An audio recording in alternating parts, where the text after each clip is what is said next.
Hello दोस्तों, मैं हूं मोहम्मद हातिफ। आज हम रासायनिक समीकरणों को संतुलित करने के बारे में बात करेंगे। अक्सर बच्चों को बड़ा ये मुश्किल टास्क लगता है। उनको लगता है कि केमिकल इक्वेशन को बैलेंस करना एक बड़ा ही टफ टास्क है। हालांकि ऐसा बिल्कुल भी नहीं है। अगर आपके कॉन्सेप्ट क्लियर हैं तो ये एक बहुत ही आसान काम है। यहाँ तक कि आप बिना पेन उठाए भी रासायनिक समीकरण को संतुलित कर सकते हैं। तो आज के इस वीडियो में हम रासायनिक समीकरण को संतुलित करना सीखेंगे और हम कुछ उदाहरण लेकर के ये कोशिश करेंगे कि उन सारे जो कॉन्सेप्ट्स हैं उनको हम क्लियर करा सकें, ताकि आपको भी रासायनिक समीकरण संतुलित करना एक आसान काम लगने लगे। तो दोस्तों, इस वीडियो को आखिर तक ज़रूर देखिएगा।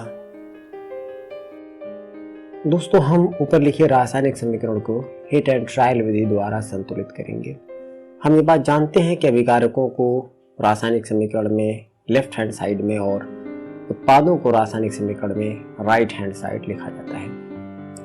किसी रासायनिक समीकरण को संतुलित करने के लिए सबसे पहले हम 3 कॉलम की एक टेबल बनाते हैं, जिसमें पहला कॉलम तत्व का, दूसरा LHS और तीसरा RHS का होता है।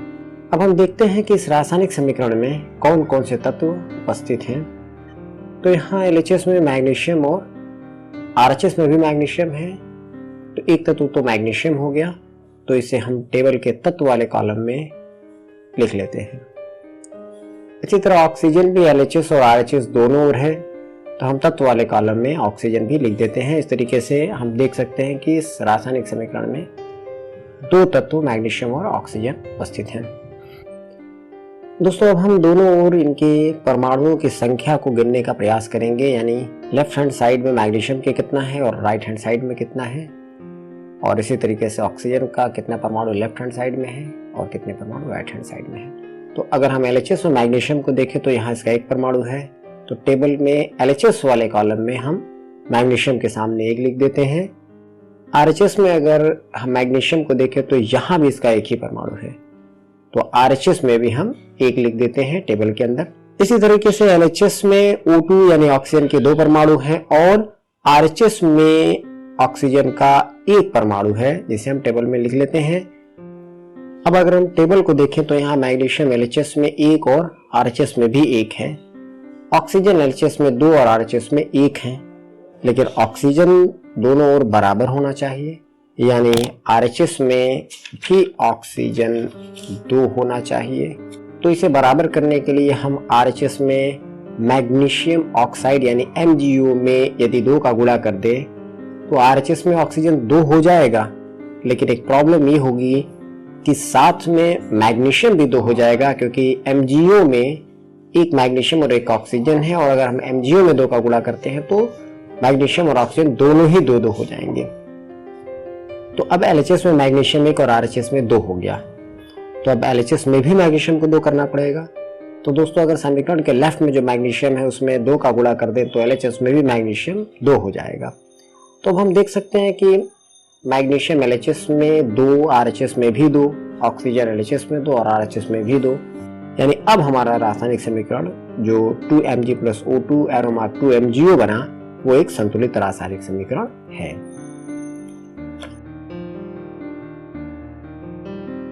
एक और उदाहरण की तरफ आगे बढ़ते हैं। CH4 + O2 CO2 + H2O। हमें इसे हिट एंड ट्रायल विधि द्वारा संतुलित करना है। सबसे पहले हमने बताया था कि हम एक टेबल बनाते हैं 3 कॉलम की, जिनमें पहला जो कॉलम होता है वो तत्व का होता है, और दूसरा LHS और तीसरा RHS होता है। इसके बाद हम ये पता लगाने की कोशिश करते हैं कि इसमें कौन कौन से तत्व भाग ले रहे हैं। तो अगर हम देखें तो सबसे पहला तत्व हमें कार्बन, जो LHS में भी है, CH4 में कार्बन है, और कार्बन आपका RHS में भी, CO2 में भी दिख रहा है, तो कार्बन पहला तत्व हो गया। दूसरा, CH4 में हाइड्रोजन है, और आप देख सकते हैं कि RHS में H2O में भी हाइड्रोजन है, तो दूसरा हाइड्रोजन हो गया। LHS में O2, RHS में देखें तो हमारा CO2 में भी ऑक्सीजन है और H2O में भी ऑक्सीजन है, तो हमारा तीसरा तत्व ऑक्सीजन हो गया।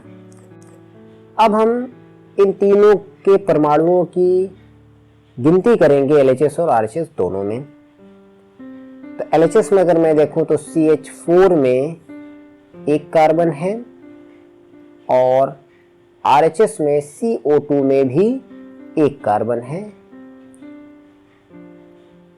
हाइड्रोजन को अगर देखें तो CH4 में 4 हाइड्रोजन LHS में और H2O में 2 हाइड्रोजन RHS में।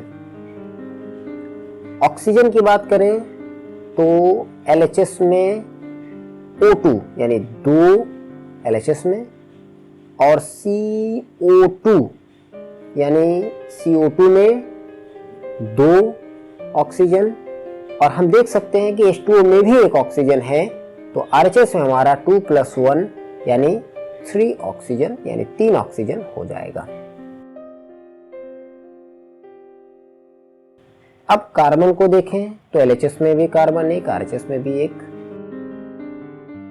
हाइड्रोजन को देखें तो LHS में हाइड्रोजन 4 है लेकिन RHS में हाइड्रोजन 2 है, तो यहाँ RHS में भी हमें हाइड्रोजन को 4 करना पड़ेगा। इसके लिए हमें समीकरण में RHS में देखना पड़ेगा कि हाइड्रोजन कहाँ है, तो हम देख सकते हैं कि H2O में हाइड्रोजन है और यहाँ 2 हाइड्रोजन है जिसे हमें 4 करना है।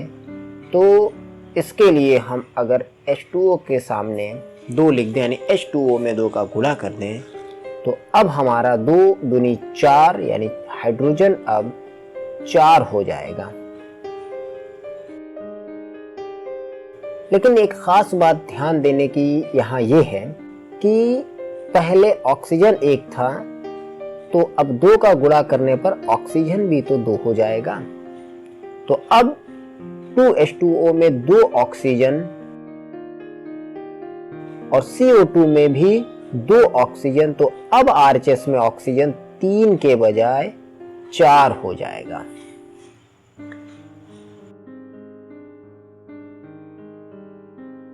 तो हाइड्रोजन तो बैलेंस हो गया हमारा। अब ऑक्सीजन को देखते हैं तो ऑक्सीजन हमारा LHS में 2 और RHS में अब 3 से बढ़कर के 4 हो गया, यानी हमें LHS में भी ऑक्सीजन को 4 करना पड़ेगा। तो इसे 4 करने के लिए अगर हम LHS में O2 में 2 का गुणा कर दें तो 2 दूनी 4 यानी LHS में ऑक्सीजन 4 हो जाएगी।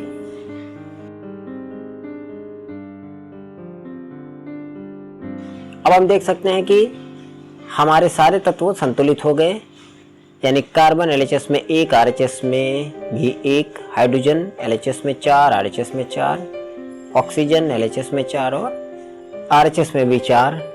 तो हमारा जो नया रासायनिक समीकरण बना CH4 + 2O2 arrow mark CO2 + 2H2O, ये संतुलित रासायनिक समीकरण होगा।